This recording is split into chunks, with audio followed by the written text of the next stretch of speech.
नमस्कार, स्वागत आप सभी का यूट्यूब चैनल नॉलेज टीवी। सभी हरियाणा वासियों के लिए 12 धमाकेदार घोषणाएं अभी-अभी। क्या है पूरी अपडेट, आइए देखते हैं।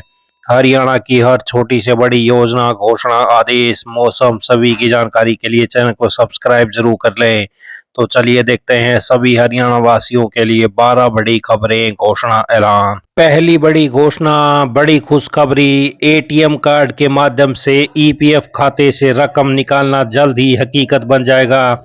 ईपीएफओ ने अपने सदस्यों को यह सुविधा देने की तकनीकी और ढांचागत तैयारी पूरी कर ली है। संकेत मिल रहे हैं कि मोदी सरकार के तीसरे कार्यकाल की दूसरी वर्षगांठ से जुड़े आयोजनों के दौरान अगले महीने यह सेवा लॉन्च की जा सकती है। तो जून से एटीएम के जरिए निकालेंगे ईपीएफ, तो ये बड़ी अपडेट। तो वहीं ईपीएफ की ओर से वर्ष 2025-26 के लिए घोषित 8.25% ब्याज को 7 करोड़ सदस्यों के खाते में जमा कराने के लिए श्रम मंत्रालय को अभी वित्त मंत्रालय की मंजूरी का इंतजार है। मंत्रालय के आधिकारिक सूत्रों ने इसकी पुष्टि करते हुए कहा कि वित्त मंत्रालय की ब्याज दर के अनुमोदन की चिट्ठी अभी नहीं मिली है। ईपीएफओ ने ब्याज दर शीघ्र खाते में ट्रांसफर करने के लिए अपनी पूरी तैयारी कर रखी है और वित्त मंत्रालय का पत्र आते ही राशि जमा कराने का सिलसिला तेजी से पूरा किया जाएगा। आइए अगली बड़ी घोषणा देखते हैं। हरियाणा में मौसम ने एक बार फिर करवट ली है। शनिवार को प्रदेश के कई हिस्सों में आंधी के साथ बारिश हुई। मौसम विभाग के अनुसार प्रदेश में 7 मई तक मौसम में उतार चढ़ाव बना रहेगा। 3, 4 और 5 मई को प्रदेश के कई जिलों में बारिश, आंधी, गरज चमक और तेज हवाओं का असर देखने को मिलेगा। पश्चिम विक्षोभ सक्रिय होने से यह बदलाव आया है। प्रदेश में 4 मई को राज्य के अनेक स्थानों और 5 मई को कुछ स्थानों पर हल्की से मध्यम बारिश हो सकती है। लोगों को एक सप्ताह तक गर्मी से राहत मिलती रहेगी। तो 3 और 6 मई को भी अलग अलग क्षेत्रों में मौसम परिवर्तन देखने को मिलेगा। 3 और 6 मई को 40 से 50 किलोमीटर प्रति घंटे की रफ्तार से तेज हवाएं चलेंगी और गरज चमक के साथ बिजली गिरने की संभावना है। वहीं 4 और 5 मई को कुछ जिलों में हवाओं की गति बढ़कर 50 से 60 किलोमीटर प्रति घंटा तक पहुंच सकती हैं। इस दौरान कुछ स्थानों पर ओलावृष्टि की भी चेतावनी जारी की गई है। तो 2 से 7 तक होगी हल्की बारिश।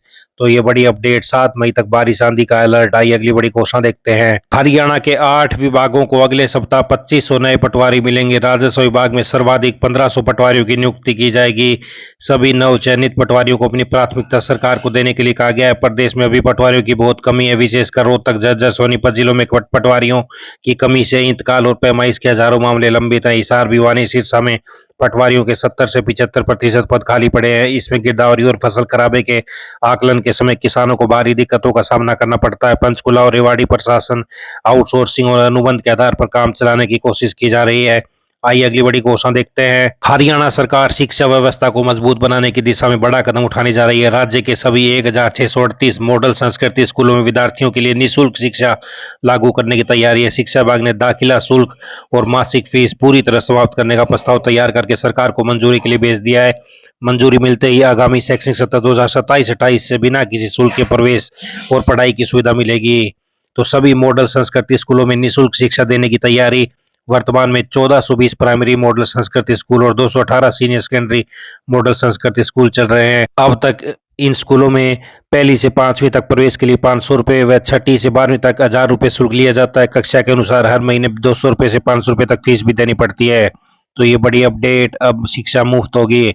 आइए अगली बड़ी घोषणा देखते हैं। स्कूलों में शिक्षकों के पदों को लंबे समय तक नहीं भरना राज्यों की महंगा पड़ सकता है। संसदीय समिति की सिफारिश पर गंभीर। शिक्षा मंत्रालय अब ऐसे सभी राज्यों और केंद्र शासित प्रदेशों को समग्र शिक्षा के तहत दी जाने वाली वित्तीय मदद में कटौती कर सकता है या फिर रोक सकता है। तो शिक्षकों के पद नहीं भरने वाले राज्यों की रोकी जा सकती है वित्तीय मदद। तो ये बड़ी अपडेट आई। अगली बड़ी घोषणा देखते हैं। सरकार ने 80 वर्ष से अधिक उम्र के वरिष्ठ नागरिकों को आयकर रिटर्न भरने में बड़ी सुविधा दी है। अब उन्हें ऑनलाइन फाइलिंग करना जरूरी नहीं है। वे चाहे तो पारंपरिक तरीके से कागजी फॉर्म भरकर भी अपना रिटर्न जमा कर सकते हैं। यह बदलाव खासतौर पर उन बुजुर्गों के लिए राहत लेकर आया जिन्हें डिजिटल तकनीक का इस्तेमाल करने में कठिनाई होती है। तो ये बड़ी अपडेट, उपयोगी खबर। तकनीकी दिक्कतों का नहीं करने का पड़ेगा सामना। आईटीआर ऑनलाइन होना जरूरी नहीं। कागजी फाइलिंग की प्रक्रिया अपेक्षाकृत आसान होती है। अपने नजदीकी टैक्स कार्यालय सहायता केंद्र की मदद से इसे आसानी से पूरा कर सकते हैं। इससे बार बार तकनीकी दिक्कतों का सामना नहीं करना पड़ता। आइए अगली बड़ी घोषणा देखते हैं। केंद्र सरकार ने शनिवार को इंश्योरेंस सेक्टर में 100% फॉरेन डायरेक्ट इन्वेस्टमेंट यानी एफडीआई को मंजूरी दे दी है। अब विदेशी निवेशक ऑटोमेटिक रूट के जरिए भारत इंश्योरेंस कंपनियों में पूरी हिस्सेदारी ले सकेंगे। हालांकि एलआईसी के लिए निवेश की सीमा 20% पर ही बरकरार रखी गई है। तो ये बड़ी अपडेट, इंश्योरेंस सेक्टर में 100% एफडीआई को मंजूरी आई। अगली बड़ी घोषणा देखते हैं। यूआईडीआई ने आमजन की सुविधा के मद्देनजर निःशुल्क आधार कार्ड अपडेट की अंतिम तिथि 14 जून 2026 तय की है। नागरिक समय भी वेबसाइट पर जाकर अपना आधार कार्ड अपडेट कर सकते हैं। इसके अलावा किसी भी सीएससी या आधार सेंटर पर जाकर कराया जा सकता है। उपायुक्त ने कहा कि जिन व्यक्तियों ने 10 सालों में आधार कार्ड को अपडेट नहीं कराया वे अपडेशन जरूर करा लें। तो ये बड़ी अपडेट, मुफ्त अपडेट कराएं आधार कार्ड। आई अगली बड़ी घोषणा देखते हैं। मौलिक शिक्षा निदेशालय ने शैक्षणिक सत्र 2026-27 के लिए शिक्षा के अधिकार के तहत निजी स्कूलों में दाखिले की गाइडलाइन जारी कर दी है। शिक्षा विभाग ने स्पष्ट किया कि 29 अप्रैल को निकले ऑनलाइन ड्रा में जिन बच्चों को स्कूल अलॉट हुए उन्हें 9 मई तक हर हाल में दाखिला लेना होगा। तो ये बड़ी अपडेट, खास बात यह है कि अगर कोई स्कूल किसी बच्चे का दाखिला रद्द करता है तो उसे 5 मई से शुरू होने वाले पोर्टल पर इसका स्पष्ट कारण दर्ज करना होगा। इसके जरिए अभिभावकों को भी राहत मिलेगी और बच्चों के अधिकारों को बेहतर सुरक्षा सुनिश्चित होगी। तो 9 मई तक पूरी करनी होगी दाखिला प्रक्रिया। पोर्टल पर बताना होगा रिजेक्शन का कारण।